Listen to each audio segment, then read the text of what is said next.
What's your first response when someone wrongs you? Do you shout out whatever pops in your head? Hey, look where you're going! Or maybe you keep your mouth shut and just give them a glare that could wilt daisies. You might even spend your afternoon thinking up creative ways to get back at them. I could totally empty the ketchup bottle and put in hot sauce, and they'll totally burn their mouth when they eat a burger. Yeah. When you get hurt, it's really easy to hold on to the pain, sometimes for days or months or even years. You just want to see them pay for what they did. But it's like allowing a bad seed to take root. And if you don't dig out the hurt, it can turn into deeply rooted bitterness. Trouble is, holding on to pain doesn't hurt them, it hurts you. That's where forgiveness comes in. Forgiveness is deciding that someone who has wronged you doesn't have to pay. It is not saying that what that person did is okay, but it says that you're giving payback to God. Forgiveness is a decision and also a process. Sometimes you have to give the situation back to God over and over.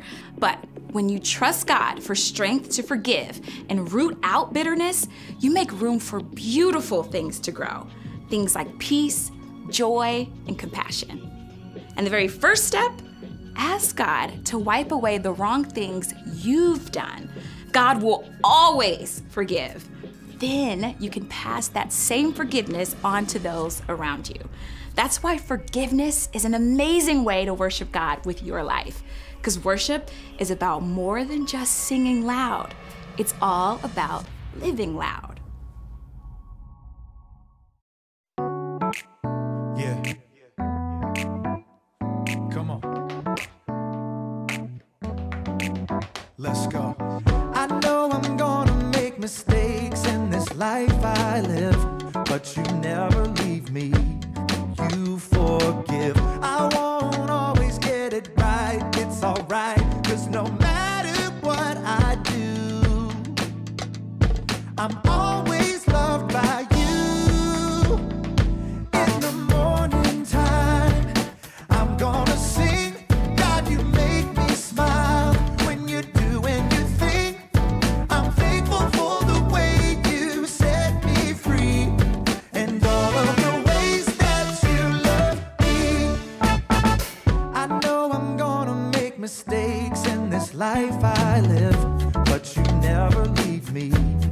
You forgive. I won't always get it right. It's alright, 'cause no matter what I do, no matter what, I'm always loved by you. In the morning time, I'm gonna sing. God, you make me smile when you're doing your thing. I'm thankful for the way you set me free, and all of the ways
Welcome to Story Lab. This week, we're talking about forgiveness. Well, we take a look at the story of someone who knew just where to go with her messy life.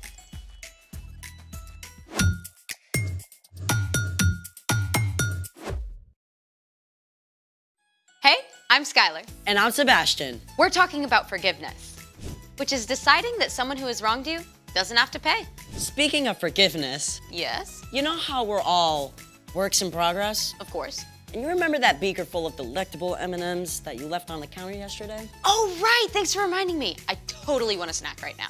Yeah, about that. Wait, that's the beaker that the M&Ms were in? This is the beaker. Where are the M&Ms? You did not eat an entire beaker full of M&Ms! I was only gonna munch on a handful, but they kept calling to me.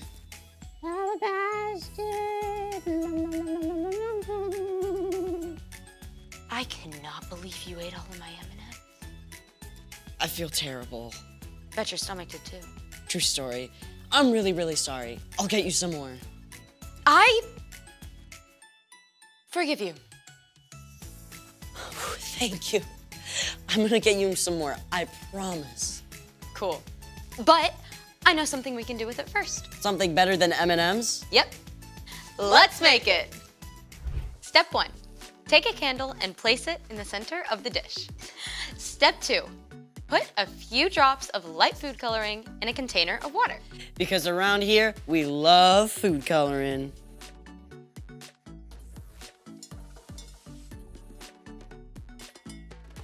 Then, pour the water in a shallow glass dish until it just covers the bottom.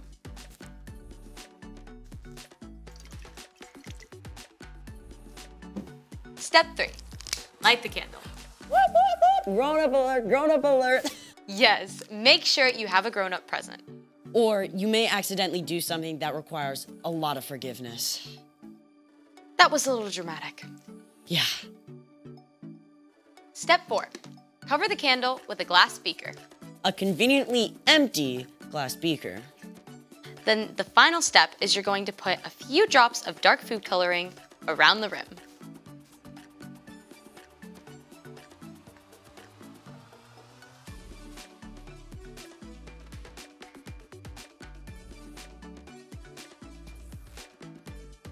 What's with the water? It's all getting sucked up into the beaker. Pretty cool, huh? What just happened? Science! As the flame consumes oxygen, the pressure inside the beaker is decreased, while the pressure outside the glass stays constant. Since the outside pressure is greater than the inside pressure, the water gets pushed up into the beaker. Taking away the water in the dish. Oh, just like how forgiveness takes away all the bad things you've done. I see what you did there. I love a good visual. It's time for... The story before the story. Today, we're in Luke, the 3rd book in the New Testament. But before Luke, in the very beginning, out of a deep, deep love, God made an amazing world. But when people turned away from God, the world was broken. God made a plan to draw people back into relationship. So, at the right time, God sent a tiny baby to be born in the small town of Bethlehem. God's very own son, Jesus. When Jesus grew up, he began to travel from town to town, teaching and healing. And while most people loved him, the religious leaders grumbled. That Jesus was changing the way they'd always done things. And they didn't like it. One bit. Which is where our story starts. Take it away. Hey everyone, I'm Chloe. Hey, Chloe. The religious leaders, some called Pharisees, were keeping a sharp eye on Jesus. They weren't completely sure about him yet. So, one of them, a man named Simon, invited Jesus to have dinner at his house. But even though Simon gave Jesus the honor of inviting him for dinner, Simon left out something important. See, at this time, everyone wore sandals, no socks. And when they walked the city streets, they got whatever was on those streets all over their feet. Use your imagination. Ugh. So, usually when a guest came to your house, servants would wash their feet right away. As a sign of honor, you might give them a kiss and anoint their head with oil. But Simon didn't do any of this for Jesus. And someone noticed. A woman from town had heard Jesus was going to be at Simon's home.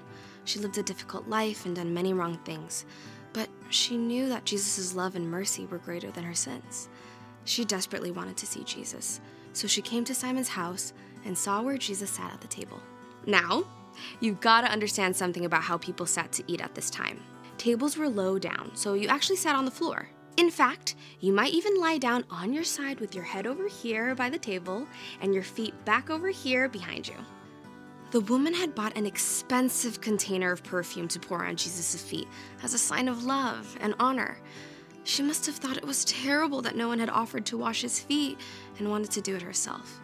But she didn't have water or a towel.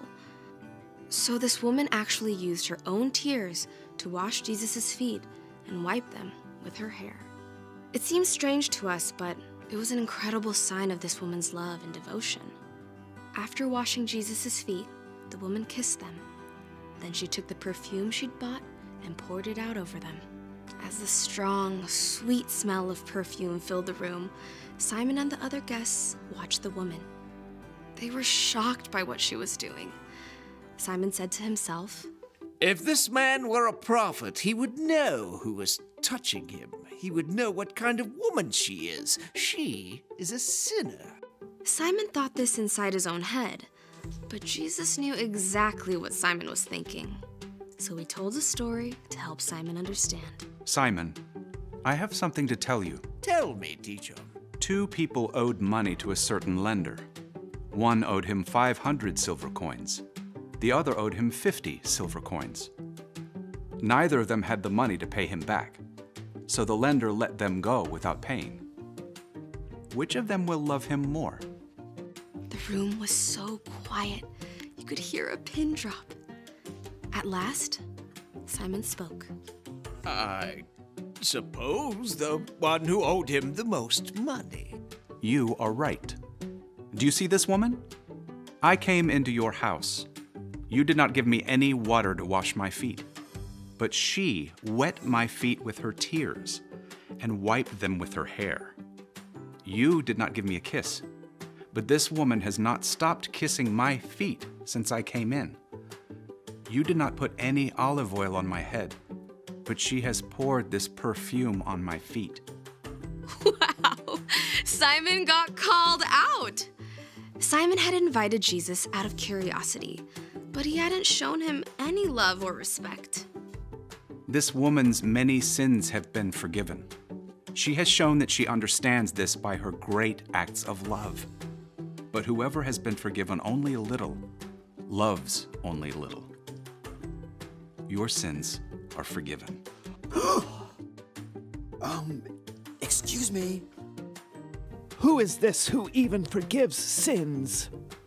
The other guests whispered and exclaimed in shock, but Jesus smiled at the woman with deep love in his eyes. Your faith has saved you. Go in peace. The room was filled with religious leaders who were quick to call the woman a sinner. But they didn't look at their own lives. They didn't see their pride and hard hearts needed forgiveness just as much as the things this woman had done. The end. I gotta be honest, all the feet washing and perfume stuff seems a little bit strange, but she was all in for Jesus. Exactly. She saw how much she needed Jesus. All the religious leaders missed it. They thought they had it all together. They didn't think they needed Jesus or his forgiveness. So, what's our part in this story? Jesus made it clear. Everyone needs forgiveness. Not just the guy who robbed a bank or the school bully. All of us have done things wrong. We've all messed up. And those wrong things, big and small, have broken our relationship with God. They make us feel far away from God. We all need forgiveness. It's why God sent Jesus to be here on earth with us. Jesus showed us how to live. He's the only one who never sinned, and then Jesus laid down his life for us.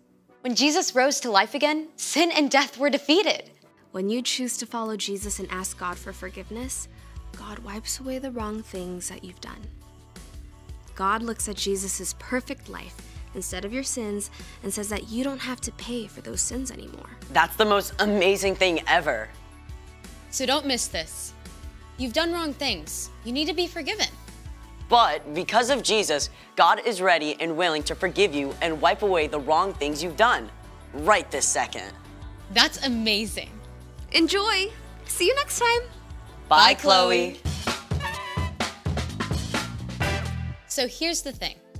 Everyone needs forgiveness. Just like you forgave me for the M&Ms. Wow, thank you.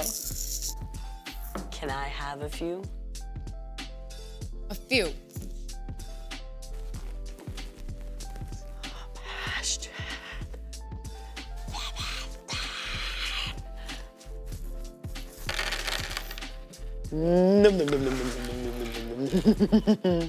Okay. Thanks for joining us in the Story Lab. See you next time.